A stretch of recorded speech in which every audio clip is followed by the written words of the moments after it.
TUFF SHIFT. Hello, world, and welcome to another episode of TUFF SHIFT, the podcast where we unpack all that goes into surviving the job and living the dream. I am your host, Sean Patrick Murtaugh, and I want to start off this week's TUFF SHIFT with a little bit of housekeeping. I am so grateful for the engagement that we have been getting lately. It's been truly remarkable. And as we're hitting milestones and as we're meeting new people and bringing new people on to the podcast, and their communities are crossing with my communities, and we're all finding each other. I just wanted to kind of say thank you for all that interaction, and then also emphasize the importance of that interaction. When you like and comment on these episodes, wherever you're listening to the podcast, and now that we're on YouTube, that's right, baby.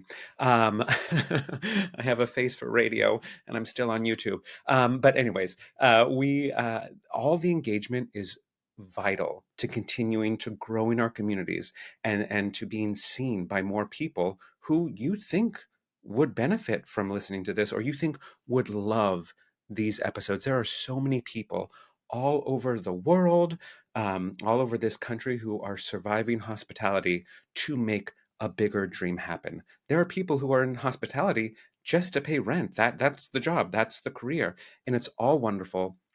We all have stories.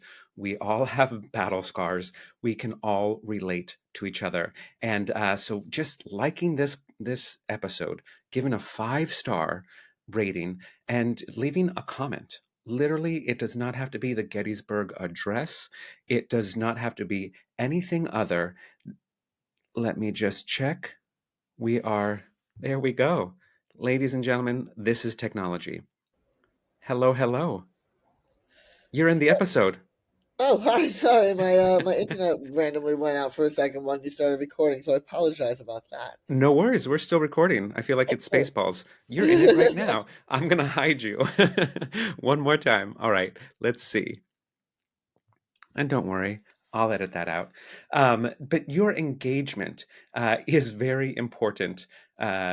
Just to the listeners, the part that I'm editing out, our guest fell off the loop and back in the loop and ended up in the recording before it was time. I know, I can't wait to get to him either. But just any comment you have will run our numbers up and will make us more visible to people. And on that, I just want to acknowledge some people who have been doing a fantastic job supporting this podcast, and not just supporting the podcast, but supporting me. Like it's one thing to give the podcast a wider net to reach and community to talk to, but all of your engagement also fuels my fire. It makes me think, it assures me, I should say, that what I'm doing is right. I'm onto something with this podcast. I'm reaching people with this podcast. And so I just want to thank you for all of that. And I want to call some people out. I know there are more people to thank, and I will call out everyone I can, all in due time. But I thought I would just start slowly by acknowledging some people. And first of all, I want to thank J.M. Schott, who is a friend of the podcast, a past guest, and one of our biggest cheerleaders from day one. No matter what social media outlet I am posting to, whether it be Facebook, whether it be TikTok, whether it be Instagram or Blue Sky, he is pretty much the first person to like and comment and repost. And that's what this is all about, right? I always talk about it is so easy to support your friends. Like, comment, subscribe. It is free, and the impact is bigger than you can imagine. So anytime you see your artist friends doing something, just hit like, just hit wow, fire sign, hands, praise, emoji, all of that. Literally, it helps them be seen by more people, the more engagement. So JM, thank you so much. My dear and wonderful friend, Alan Choi, who I have now been knowing for almost or a little over 20 years. It's all fuzzy, but has just seen me in many stages of my life and my career as a performer and has been a part of that. He is a musical director in San Francisco, and we have worked together. I got my start in cabaret alongside him, and he's not just a cheerleader to me, he's a cheerleader to the entire San Francisco community and all the singers. And you can just count on, if you're doing something cool, if you're doing something he thinks people should see, there will be a post. Alan will share your post, he will tag you in it, and he will have his audience support you. It is just wonderful to have a community like that. So, Alan, thank you. Next is my dear friend Melinda, who is actually my fiance's sister's mother-in-law, but we just call her like our bonus mother-in-law because she just feels like family directly to us, and she is family, and more importantly, a friend. And she comments on every single episode.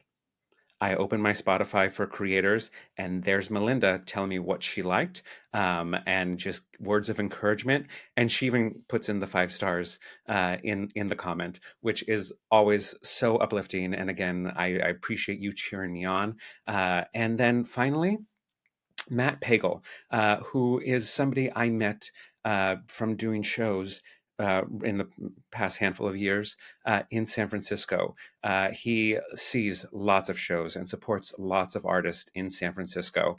And he is constantly engaging on Instagram with not just the reels that we post promoting the shows, but what he took from the show and things that he found interesting. And again, it's those small things that really have a big impact. And I want to point out that you should follow Matt at hysterical underscore Bertha on Instagram. If you are someone that loves food porn, I don't know, do people say food porn anymore?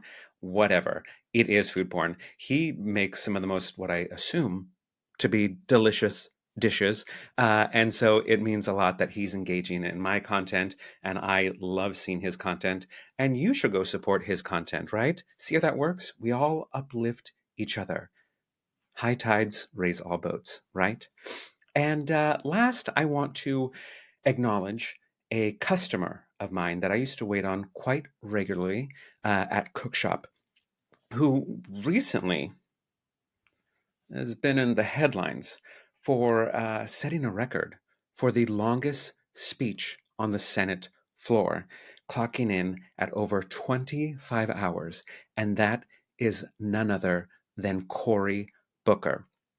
Yeah, I used to wait on Cory Booker, more so his assistant. She used to come in to Cookshop quite regularly, and every now and then in would come Cory, direct from New Jersey, right over to Chelsea to have lunch, a late snack, early dinner with her. And let me just tell you, the truth about Cory Booker: nothing but gracious, so sweet, so charming, so just absolutely lovely to the staff and the people around him. It was just always such a pleasure to see him. And I am just everything he does. He doesn't represent me directly. I think he represents me in lots of areas. But it is just an honor to see all the good that he is doing and the impact he is making. And specifically, in setting this record for the longest uninterrupted speech on the Senate floor.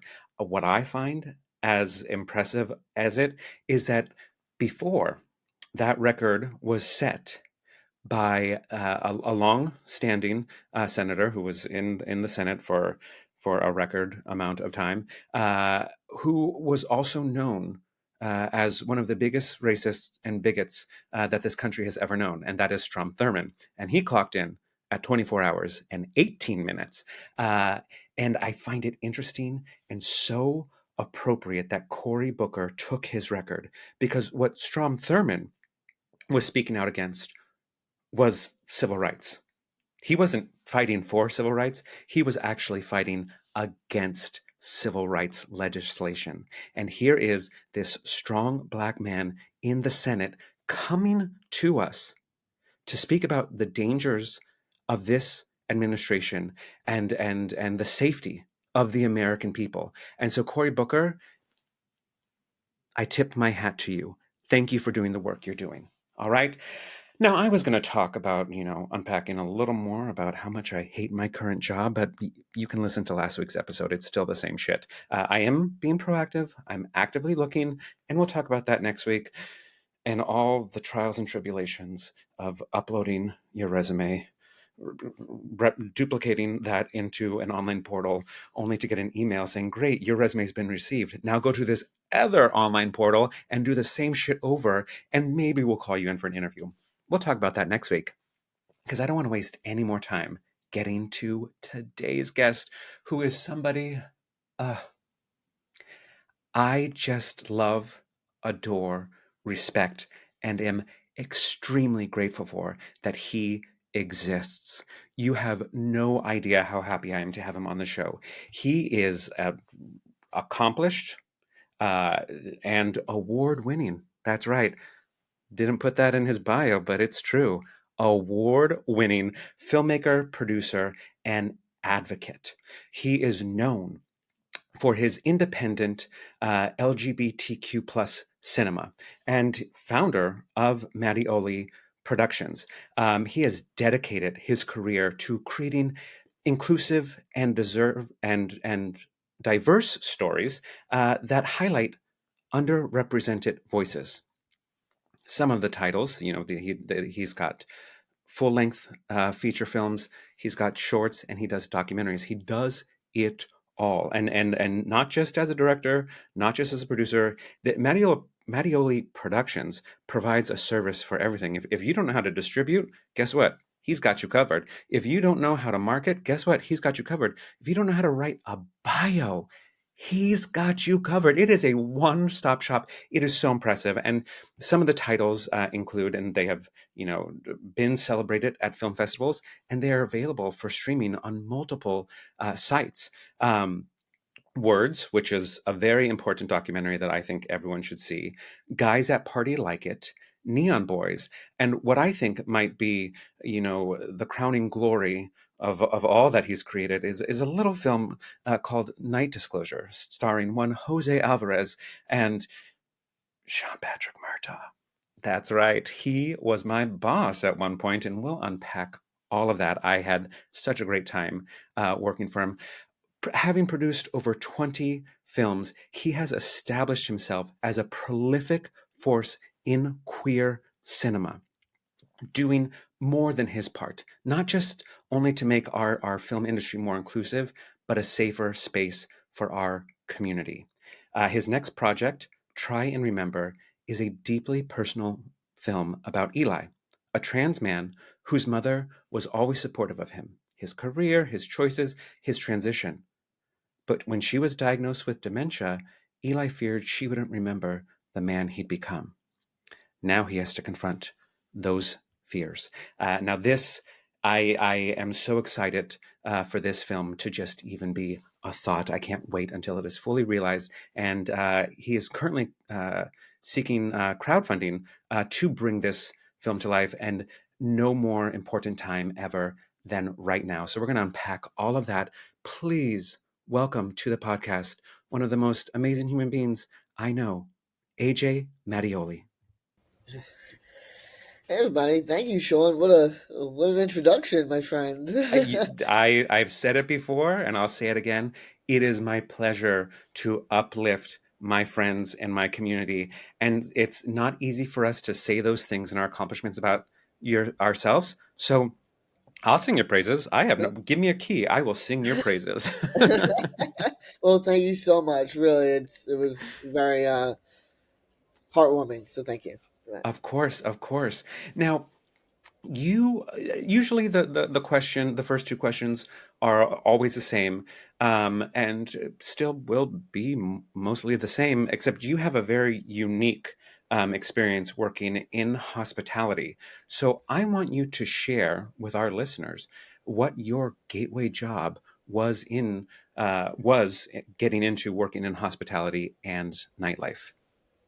Yeah, so I had a really great introduction to my career in hospitality and nightlife by So owning the film company, making queer films, I knew a lot of drag queens, and a show called So You Think You Could Drag, hosted by Paige Turner in New York City, was at New World Stages at the time, and it was when new drag queens were competing for a crown, and a show, on a weekly show, and they needed someone to be the videographer for it, and I said I would do it for free drinks. So I started filming drag queens, and it was probably some of the most fun nights of my life. So I had a really good introduction to that world.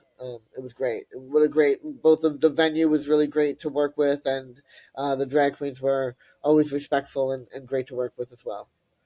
Yeah, I assumed that those were some of the greatest nights of my life too, but I don't remember some of them because drag shows. So you think you can drag? Seen Suddenly Seymour at the Green Room, which is not the Green Room 42, the original Green Room, which was at New World Stages, which is where Right, you came on my radar, right. because I saw you filming and photographing all these drag queens and all their shows. It was such an amazing space, and I was so annoyed because when New World Stages was bought by the Schubert organization, this bar, which is pretty much just like for pre-show drinks and intermission, had a life of its own while shows went on, and that drag queens, they did cabaret shows, and then the Schubert organization came in and was like, "Yeah, we don't really need to make any more money," and it just made no sense to me. Yeah, yeah. I mean, they don't need to make any more money, right?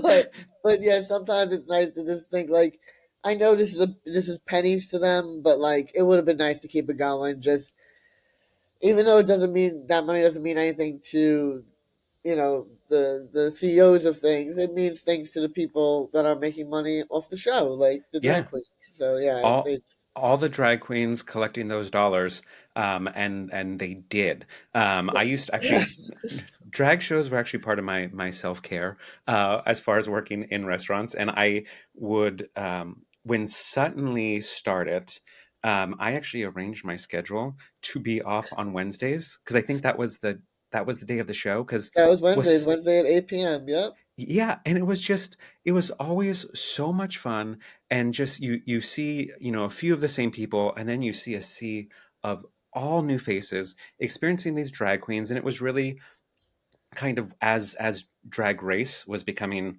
the phenomenon that it was. Yes. These little pop-up shows were absolutely just like it was nice because like we don't have to wait in between seasons because believe it or not, listeners, there was a time when you had to wait for drag race. Like, it wasn't new seasons on top of new seasons. You had to wait months for Wait, new wait. seasons, and these opportunities kind of created that excitement, and you could go see a live version of Drag Race in So You Think You Can Drag. You go see these drag queens, and it brought so much joy into my life. I truly believe drag queens are doing more than their part to make this world beautiful and more Yes, entertaining. yes. So in working with that, what were some of the highs and lows of working in these spaces? Well, I would say the worst part for me was, and I won't name the place, but I was making commercials for a certain bar and house kitchen, and uh, it was a very racist comment that was made to me that my Mm. videos were too focused on people of color, and I wanted more white people in it, and I was like, I'm gonna film who's at your bar and who's, like who your patrons are. I'm not going to seek out white people. And he was just obsessed with the idea that like hot white guys were gonna get more people into his bars. And I was like, I'm not gonna cater to that kind of stuff. I was like, I will film your bartenders, I will film the bar, I will give you a great commercial. But if you want me to just stick to just the white guys, you might want to find another company to do that. So yeah, so that was probably the lowest part of it was, kind of hearing someone defend their comment on basis of like, well, that's what more people want to see, and that's how I'm going to make more money. If you know anything about my company, we do what's right before we put our morals before our wallets. So it has cost me a lot of money in the past. So this was another situation where I couldn't adhere to that demand. So I lost that job because of it, because I refused to do it. Um, so just like hearing those kind of things and those demands, and it happened primarily on just one bar, but it was an overriding kind of theme when I was making commercials and videos for a lot of the bars. Uh, so that kind of sucked. That's just seeing people in that manner kind of sucks. Yeah, yeah, the it's just a preference type person, Yeah, it's just a which preference type person. Yeah. if you know, you know. And we all know, if you're listening and you know which 3 bars that man owns, and is not a queer-owned company, not a gay-owned company, really just taking gay dollars, without caring about gay rights. Yep. So don't go there. If you Venmo me $10, I will call you on the phone and tell you which places not to go to. But I will say, feel free to go to the Ninth Avenue Saloon. Feel Yes. free to go to Rise. Feel free to go to Industry. I don't know what therapy is called now. It used to be called something else. I'm not Did sure. I? Yeah. Is it the Spot? I don't know. One of those. Wherever you see basically Marty Cummings, that's a good space to go. That's a very good point. Actually, that's yeah. Yeah, that's a safe space because I know Marty doesn't go to those places anymore. Um, so we know those places and we know those people, and we don't support them because they don't support us. Yeah. Beyond that, what are some? Was there like a shift, like a night where you just like witnessed something that was just like this is crazy? Because you're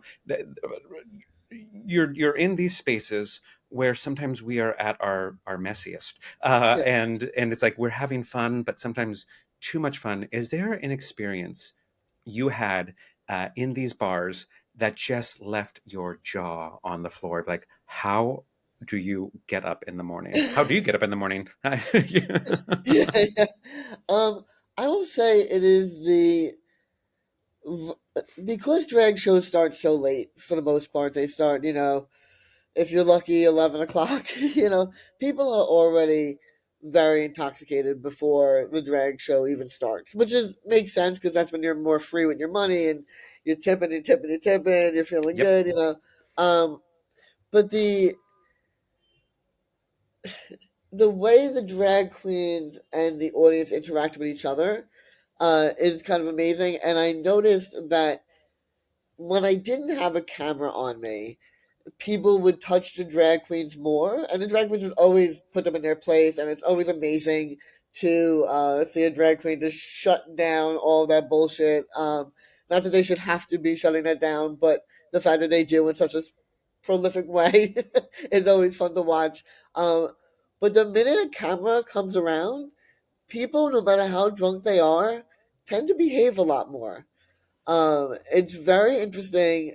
People that I would see one week being, a little bit overserved and being messy and just touching the drag queen's hair. And, the minute the next week would come and I'd have my camera there, same person sitting upright and behaving themselves. And it's very interesting to watch what a camera will do. I mean, they'll still jump in front of it and, do, make, do something silly and fun, but the misbehaving uh, tends to be less when there's a camera around. And I always found that to be very interesting.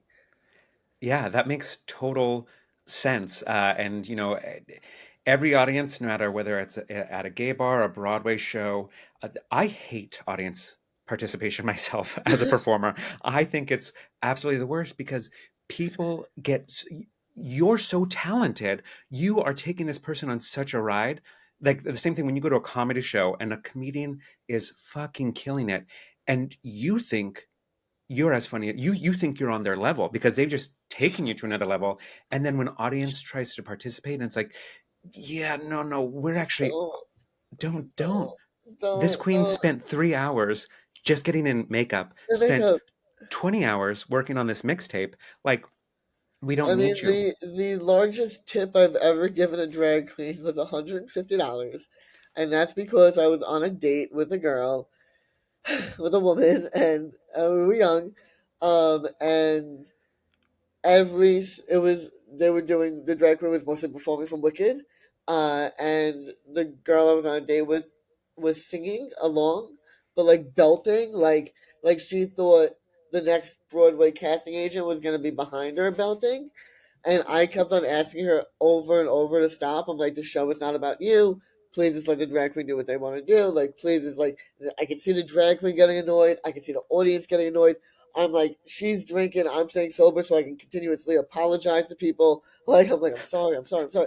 And the end of the show, I just went up to her. The drag queen was like, here's what I have in my wallet. I am so sorry. I am embarrassed both for her and myself. I'm like, I don't, it's those audience and like those audience members are annoying enough, and then when you're the reason that they're there, it's like, oh, I brought this person into this space, and they are taking up so much of this space right now when everyone is here to see the drag queen. Yes. It's just yes, just yeah, no one's here to see you. Like, if you want to perform, get your own show. Do Do your own show. your No, own no show. one's stopping you, but No just one's stopping will you. you have the same audience? I love that you said like I stayed sober so I could apologize to people. That is, I think we've all either been out on a date or been out with friends to where it's like, oh, I got sober real quick because Real this quick. is Messica is out in full force. Now, another interesting thing is because in hospitality, we know bartenders, we know servers, we know managers, we know hosts, but there's so many other people. We've had guests on here who have done also videography. When you look at comedians and cabaret artists and people who perform in restaurants, like that's part of the hospitality, and we kind of just like forget that there's more than just the five main groups. And I'm sure you probably saw a lot because unsuspected people are like, oh, there's AJ with his camera, or like. But what are some of the things that happen behind the scenes? Like, how do the bartenders and the drag queens get along? Is there like, if it's good, it's good. If it's not, like, please unpack. Yeah. I would say, for me, less about how the bartenders and the performers interact, but more how I see the bartenders interact with people that don't want to be on camera. So people that Hmm. don't want to be on camera will tell the bartenders before they'll tell me. And I had a shoot at a certain bar on St. Patrick's Day, and there happened to be a lot of straight people in these gay bars, um, because they thought it was going to be less crowded than a straight bar, so they were kind of taking over gay bars, thinking that gay people don't go out on on St. Patrick's Day, which is ridiculous. Uh, and I was filming, and pretty much I was at this bar for about 3 hours, and I could use like none of it because the bartenders kept on coming up to me and saying, "Can't have that person on camera. That person can't be on camera. This person can't be on camera." Uh, so that's watching that is interesting, and having to have them be the liaison. People really don't know what to do around cameras. Yeah. They get really nervous, so they're like, I'm like, just tell me you don't want to be on I was filming you for 15 minutes, and now you're telling me you don't want to be on camera. Like, oh, okay, damn it. To um be fair, most actors don't know what to do on camera, which This is true. This is very true. Um, and then watching, how the drag queens and the bartenders have to deal with, the drunky McDrunks. Is always fun. And again, though, I think people, because they have the camera, just kind of behave themselves. I think that I've seen drag queens. I wasn't filming this night, but I was out on Fire Island, and I'm watching a drag queen, and the DJ keeps on fucking up. Like, just keeps on playing the wrong song, and like she's like, "That's not the song." and I see her getting more and more mad at, at the DJ. And then she looks to her right and she sees someone filming with like a professional camera, and her demeanor completely changes. She's like, "Oh, honey, I love you. You do your best. You do the best you can do." Oh, Meanwhile, 5 seconds before that, she was like, "You better get it together." Like, it was and it's already on TikTok. no, I think that. I mean, I will say it's been a little bit of a minute since I've been filming drag queens, so I think it was a little safer back then. I think we only had Facebook and Instagram. Yeah. Uh, so I don't think there was a TikTok when I was doing the really messy shows. Now I get paid to do more shows that are ticketed as opposed to just bar shows. So it's a little less messy than it used to be. So Yeah, I bet. But I think you were in it at a good time, and I think partially because of where we were, and we had thought at that point that we had reached our max capacity. Um, because it was a little more contained. And I mean, I haven't been to a drag show since I've moved to LA, which is I apologize, but I'm 105 years old, and it's not the same as New York. It's not the same being out here and like having to drive, no trains, and also like yeah, still bartending and waiting tables at 105. Oh, that it's rough. But I do always have cash on me because of drag queens. Because the one time I didn't, I was made an example of in front of an audience. I did Venmo her. But part of the joy is having cash. That's part of the no cash, exchange. and they don't. When you don't have cash on you, and you have all the good intentions of Venmoing, like I will actually like if I'm tipping you via Venmo, it's usually a bigger tip than if I'm giving you ones at the bar, right? Like, but there is something about having everyone think you're not tipping. Like, if you don't Yes. have cash and you're not handing cash out, everyone's looking at you like, "Where's your money, girl? Like, you're not tipping these queens." And like, what are you just gonna stand there with like your phone, and be like, "No, I'm on Venmo. I'm on Venmo." I literally did that. I was like, it's confirmed. It's confirmed. And it's wonderful because, drag queens are so adaptable with, especially, in hospitality, in tipping culture, you have to be able to take it as you can, which Yeah. is used to be on my Grinder profile. But you, you, you have to be adaptable. And drag queens did. They had their QR codes, they had their this and that. Yeah. And then it just took away from the show. And it was funny, like right before I left, I went to a couple of drag brunches where the drag queens were walking. You think you were at like a baseball game and they were passing out peanuts or whatever, like, or you were at like a church bingo. It was like this. They had fanny packs on and just stuffed with singles. And they Amazing. said, "How much do you want to tip?" And boom, boom, like, okay, so Venmo me that right now. And then they gave you that much in singles because it is part of the experience. I'm like, drag queens are so That's fucking smart. great. So smart. And like they are always on the forefront of the next way. I mean, as we can see, as you have seen in your time spent covering them and uplifting them. But speaking of, this is a show not about drag queens. This is a show about the amazing human being that you are, and Oh, your relationship to hospitality was through drag queens. Now, before we move on to your film life, I know from personal experience just how generous you are and how um, I don't want to say aggressive, but like you're aggressively fair in okay. making sure that people are properly compensated.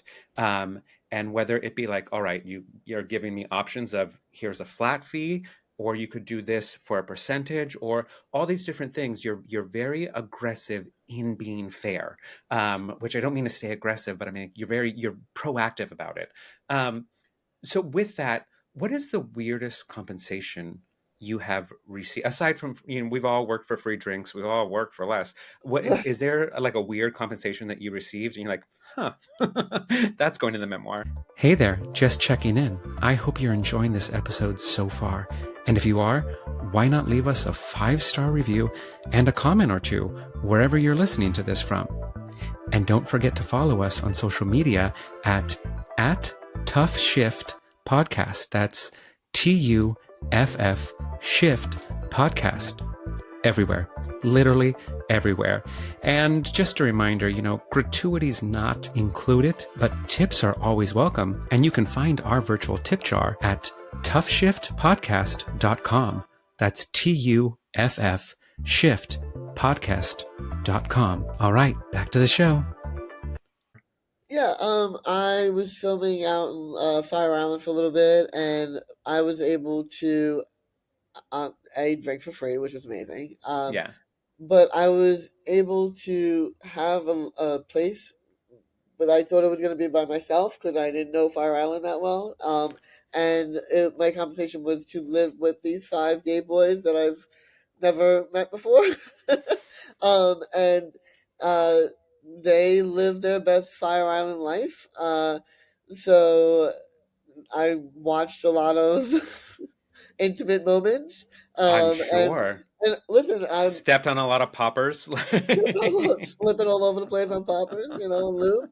Um, but it was probably someone, and if you paid me, I couldn't tell you their names, but like it was just like 4 or 5 days, and I just remember watching essentially a smaller, on the smaller size orgy, and being like, just like walking in and being like, oh, hey fellas, like, and just thinking like, oh, this is my pay right now. Like, I'm Yeah. sure the guy, when he was telling me, uh, this is, what you're gonna get to do is stay in Fire Island for free. I'm sure he thought that, like, I assumed this is what was gonna happen, and that was my payment. And I just thought I was gonna have a bed to sleep in while I was on the beach. Yeah. So I would say that was probably the weirdest payment that I received. And then a lot of people just do things in trade. I filmed someone's music video for an oil change once. Just like little things like that. Things in trade are always fun. Yeah. Yeah, I feel, and that really is like whatever makes the dream go, whether it be a survival job or just like, hey, I will take an oil change because this is something I need. It's a form of compensation, and it's what we do as artists to get the next thing and get to the next place.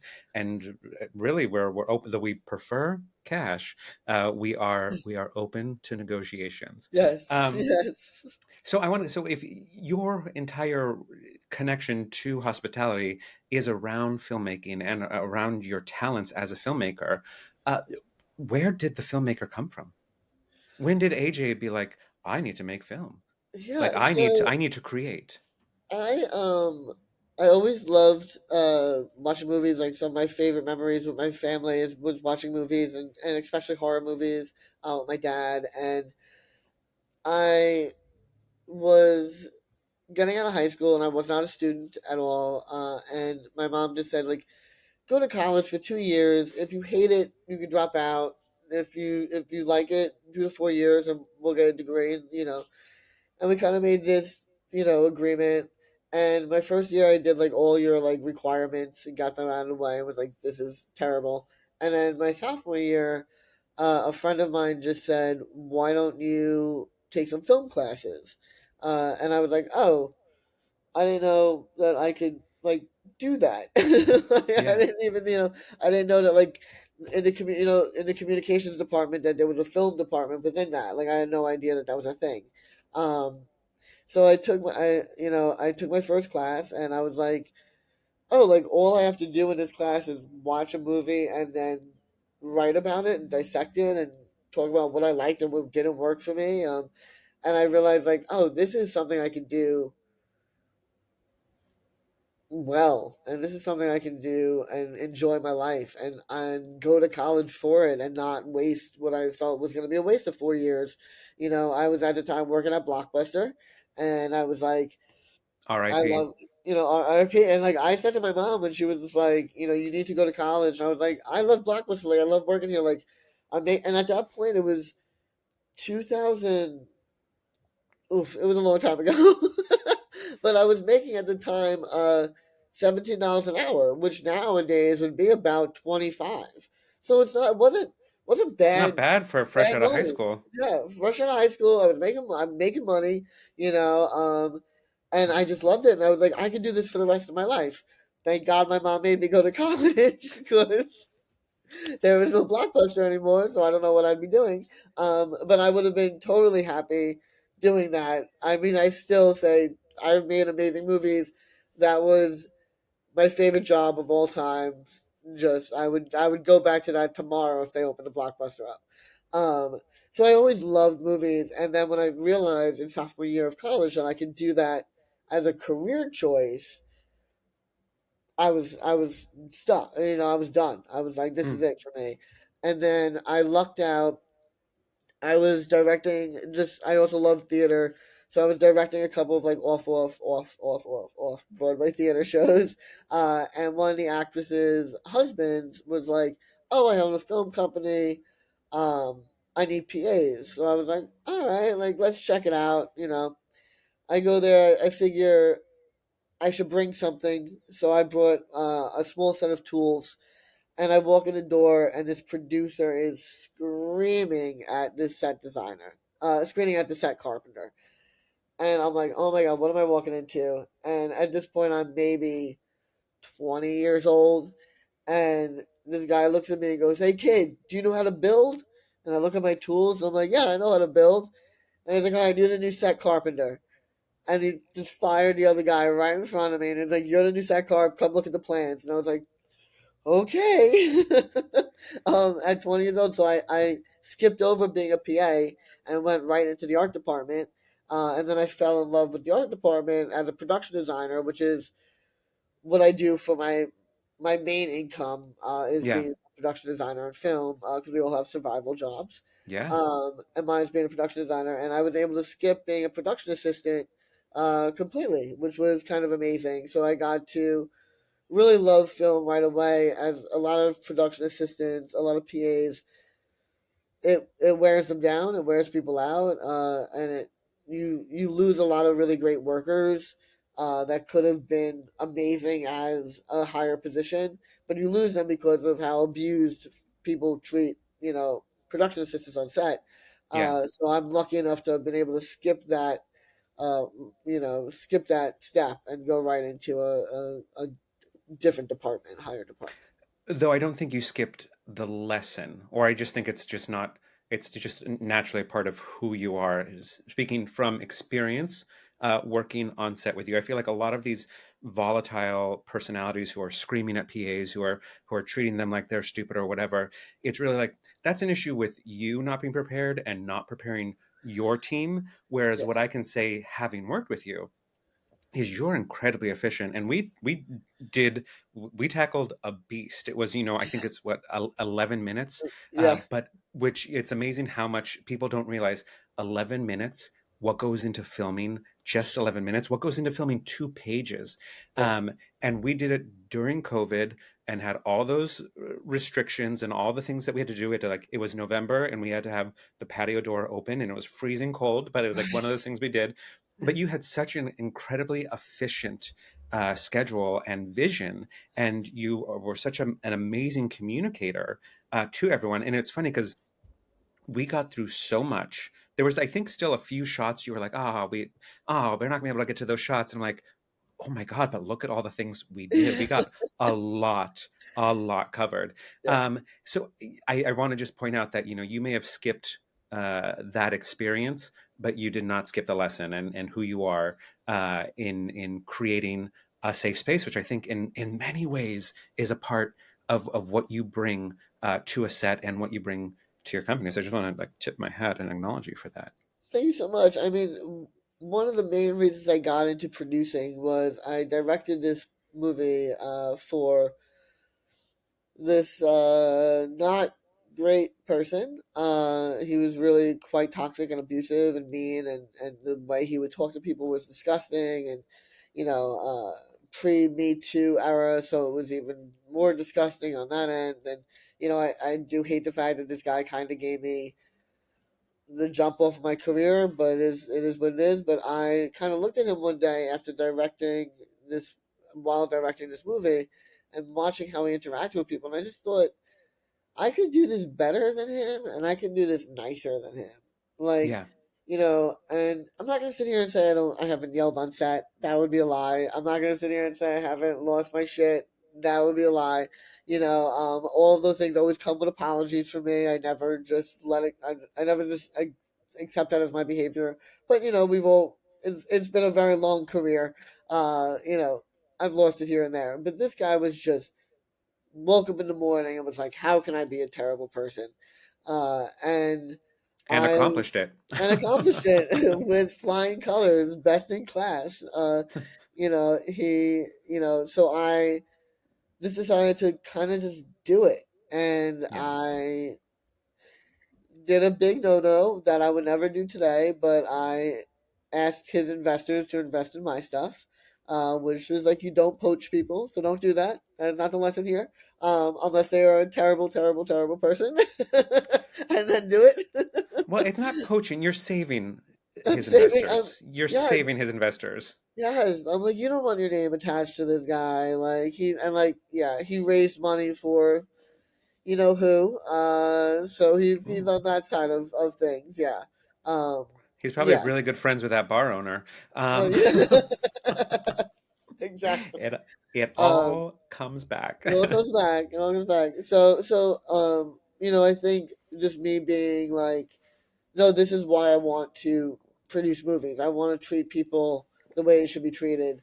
Was really my main intention when I got into it, and then I just happened to be directing a short play called Identity Crisis, and I was like, let's make that into a short film, which went into a series of vignettes called The Coffee Shop, which was my first, which is, don't judge me, it was my first. It's But not I bad. mean, It's not bad. It's it just won an not. award. It has won awards, but there's a lot more. I bring a lot more to the table these days, filmmaking wise. But and I did that, and I kind of fell in love with producing, and I said I didn't have the intentions of making only queer movies when I started, but then I made my first one with a queer movie, and I looked around and I said, oh, there's a lot of straight people here, and they did a great job. They did an amazing job. Um, but I wanted to keep the money rainbow. So with each film since then, my crew has gotten more and more queer, to the point that now I think really my only person that is on all my sets that is not queer, is my director of photography, Corey Green, who has just shot, I mean, 90% of my movies at this point, we just have a language within each other, Yeah. that I'm not changing it.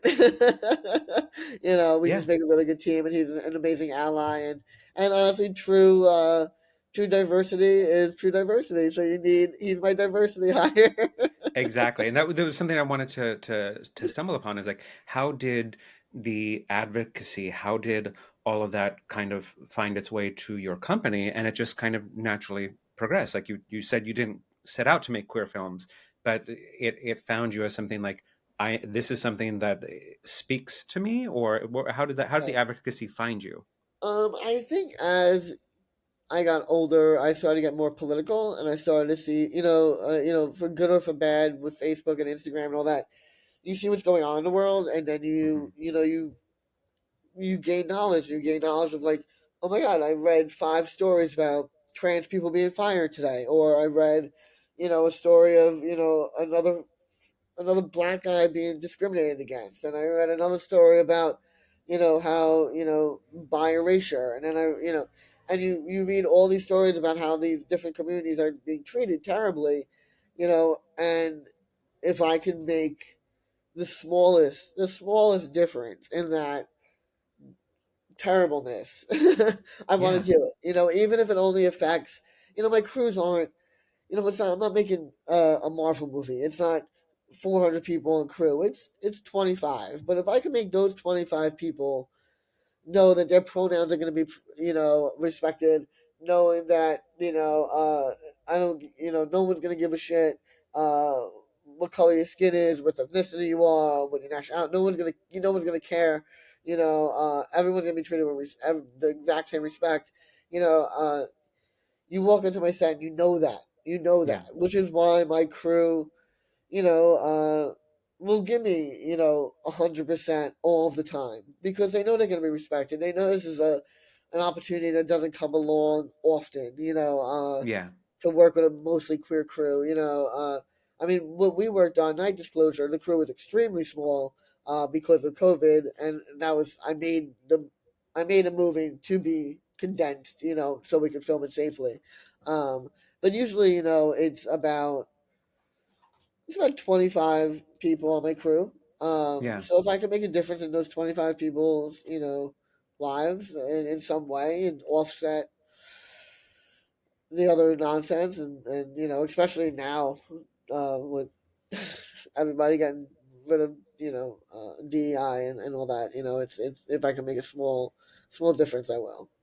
That's amazing. And I think, and just to acknowledge, like, again, aggressively compensating your team, that is such a huge undertaking. And, you're figuring, like, I don't remember how many people, it was like maybe six Yeah, and for it was Nate like, yeah, Disclosure. But yeah, like, and even that, like, just kind of figuring out, because, like, I mean, you had people on set, which had to be very small for COVID protocol.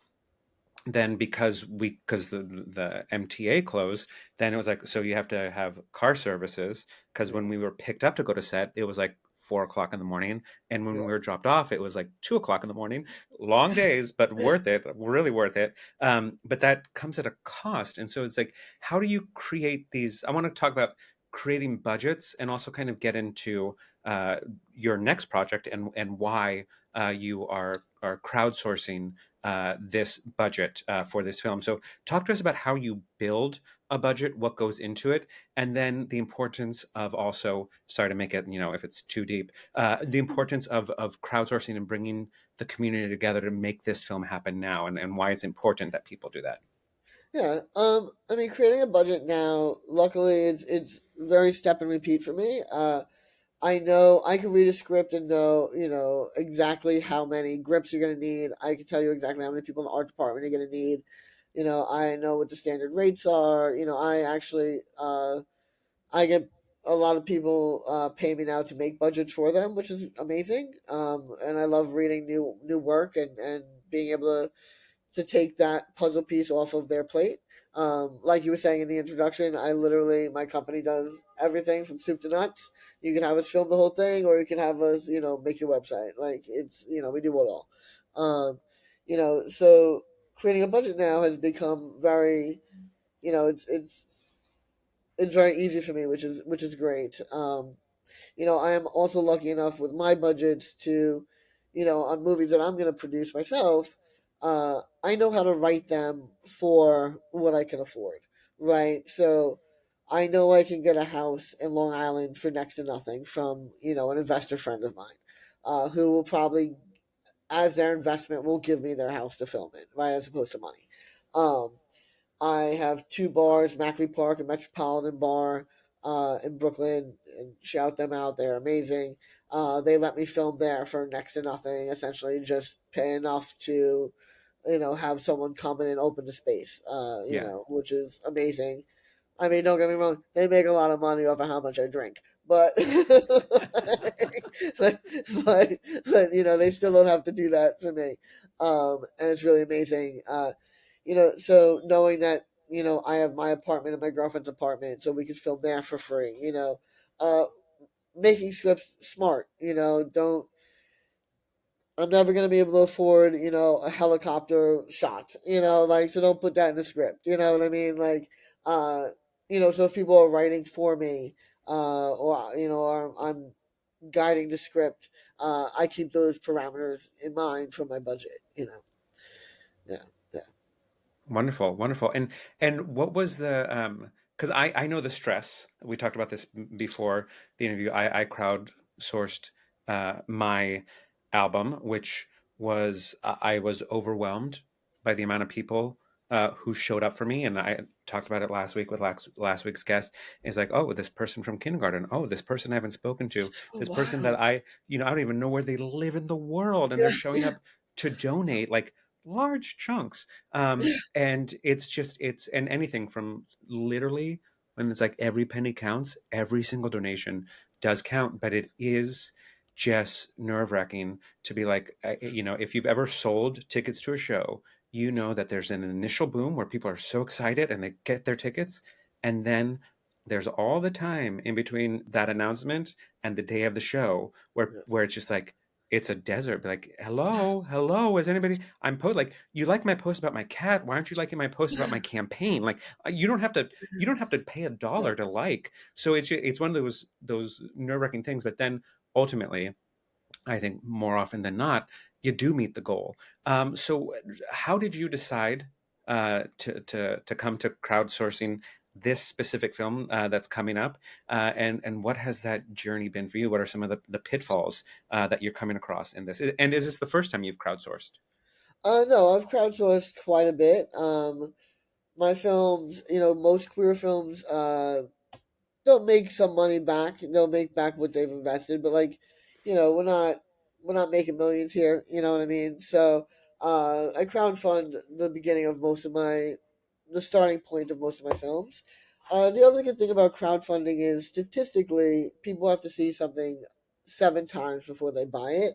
Yeah, So if you're gonna watch my movie, you have to hear about it 7 times. So I think I take crowdsourcing as another chance to have you hear about it. So one of those 7 times is taken care of. So yeah, in 5 years from now, when Try to Remember comes out, hopefully sooner than that, but realistically 5 years from now, when Try to Remember is on platforms, people will go, "Oh, I've heard of that. I don't know why I heard of that, but I've heard of that." And it's because I bombarded them with my crowdsourcing stuff. So it takes away several of the 7 times they need to hear about it. So I think crowdsourcing has two benefits. One, obviously the money, and and two, getting the word out. Yeah. yeah. And tell us about. I know I spoke about it briefly in the beginning, but tell us about Try and Remember, what it's about, why it's important, and how it found its way to you. So yeah. So Trying to Remember is a film about this trans guy Eli who has to go back to his mom's house in Long Island because she's dealing with dementia, and he is worried obviously that the mom won't remember him. However, what like the main thing about it is she doesn't look at him and go, "You're my daughter." She looks at him and goes, "Who are you and where is my daughter?" So the whole time Mm, she's not understanding why her daughter isn't there to take care of her. She just knows this strange man is in her house. mm. Um, and how we deal with that, and what that looks like when she goes in and out of being, lucid, and um, it's really quite sad. It's a quite sad story. The script is coming together. We aren't completed yet, but the script is coming together, and uh, I think it's going to be really quite wonderful. I think it's going to be quite heartwarming. I think it's important to make movies about trans characters, and it's not. I mean, this is sad. It's about them being trans, but it's not like I'm trans. My mom doesn't love me. It's not I'm trans and I got beat up outside. It's not. It's a It's not the different kind typical of trauma story. porn. It's not exactly. It's exactly. There's a which and those have their place 100%. We Yeah. need them. I just wanted to tell a different type of trans story for Yeah, sure. and though it is specifically a movie about a trans person, it is one of those things where within our, and I'll just say the larger queer community, people know again if it's not trauma porn, it's gay men doing this or trans people doing that, and so there's all these like stereotypes within like this is our representation in the media, this is our representation on film, Yeah. but also, queer people of all walks of life deal with aging parents. Queer Yes. people from all walks of life deal Yeah. with food insecurity, deal with my retirement fund, deal with medical scares, and so where this is a story about a trans character having an experience that is unique to them, it is a story that a lot of people can relate to. It's like, see, even though we are completely unique, we're alike in that we're unique and we have some things that overlap that are just human. And I think it's really important that as we're creating these spaces, it's important for people to see like this is our space, but it's also like see how much alike we have, see how much we have in common, though we're completely unique. Yeah. See how many human things overlap because we're both human beings, Yeah. and I think that's really important. And so I want to know, like, where people. If you want to just remind them, we're gonna beat it in their heads 7 times this episode. Where can they support this film? Where can they find out about you and what your production company has to offer? Where they can stream Night Disclosure, starring award-winning cabaret star Sean Patrick Murtaugh. Yeah, nice. All these things, how people can support you, and specifically this movie. Yeah, so the first place you can look is the Seed and Spark, right? That's Seed and Spark. My lisp and my speech impediment really hits hard on Seed and Spark. Okay. Uh, you can look up Try to Remember on there. I'm sure Sean will be able to share the link as well. It'll Um, be in and the comments of this episode. Beautiful. That's the main place. You can follow me on Instagram for all of my movies. On right now, it's very focused on trying to remember. But if you go to Mattioli at Mattioli Pro on Instagram, you'll be able to scroll and see links to all my movies on there. On my Instagram in the bio, there's a link tree to all of the films that I've ever distributed or produced. Night Disclosure is on there. And Night Disclosure right now, the best way to watch it is on TLA Video. They are like the OG platform for queer cinema. It's TLA Video. Make sure you go to that one. Um, they You can either buy it streaming, which is really great, or you could buy it on a DVD. The DVD is called Boys Night 2, and I'm really excited about that. People laugh at, think like DVD is dead, but you'd be surprised at how many people still want physical media, which is Yeah, amazing. And it's better for the filmmakers. Honestly, it brings in more money for the filmmakers as well. The DVDs, so you get to help you get to see the movie and help in twofold. And you can also see it on Deco, which is a gay platform. If you haven't watched Deco, I think you can do a 7 day free trial.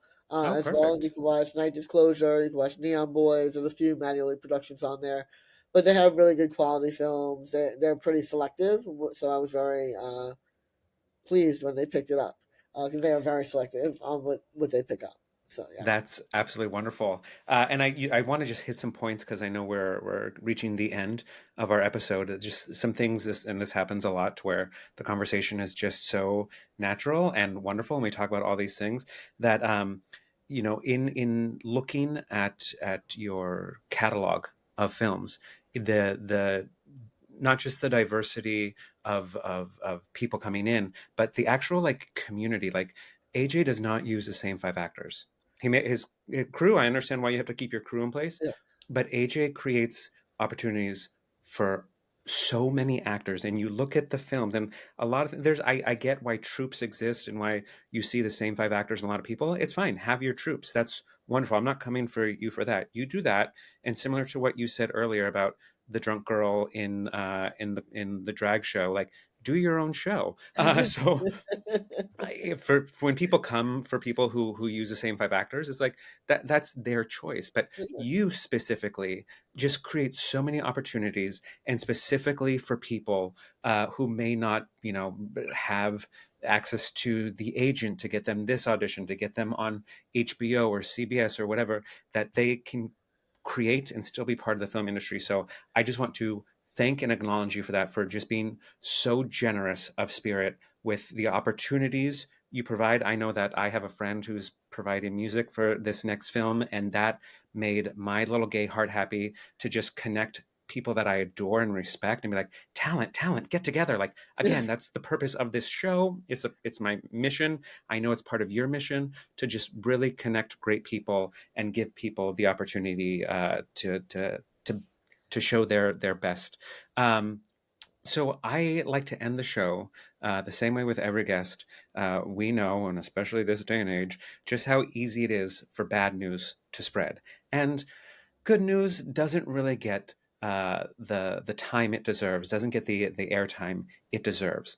So that's why I like to go out of my way when I have a great experience at a restaurant, when I have a great experience at work, when I have a great experience in a show, to go out of my way to find out who needs to know what a great experience I had, whether it's posting on Facebook, whether it's going directly to management, whether it's slipping into people's DMs respectfully to be like, you know what, you made my night tonight. Um, so I want to know for you, AJ Mattioli, who is someone in any of the careers and any of the hats you've worn who has made a tough shift a little more bearable for you that you would like to shout out today? I would say Sherry Vine.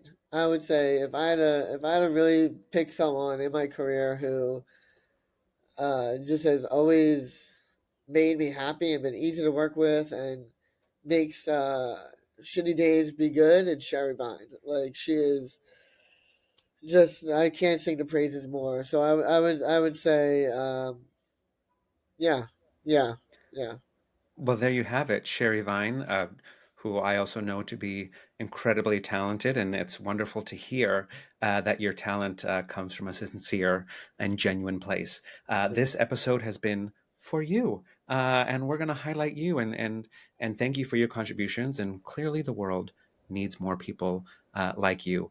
Please go check out AJ on all the sites listed below. Check me out and let's all just continue to support and uplift each other, especially now more than ever. This has been another episode of Tough Shift. And just remember, tough shifts build personality. No, that's not my catchphrase. Tough shifts. Tough shifts build character, and character is what brings your story to life. Take care. Tough Shift was created and hosted by Sean Patrick Murtaugh. It was recorded on Riverside and distributed with Buzzsprout. Don't forget to leave us a 5-star review and maybe a comment or two. And remember, tough shifts build character, and character is what brings your story to life.